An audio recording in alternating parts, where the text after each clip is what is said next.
Hazrat Shoaib has reported from Zohri that Hazrat Ali bin Hussein narrates that Hazrat Safiya, the Prophet's wife, told him that she went to visit Allah's Apostle sallallahu alaihi wasallam while he was observing i'tikaf in the masjid during the last 10 days of Ramadan.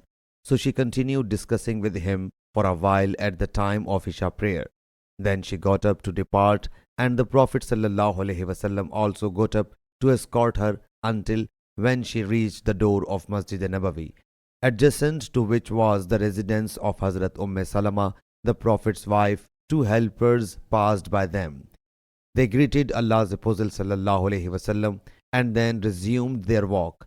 Allah's Apostle sallallahu alaihi wasallam said to them, "Stop for a while. She is Safiya, the daughter of Hoy."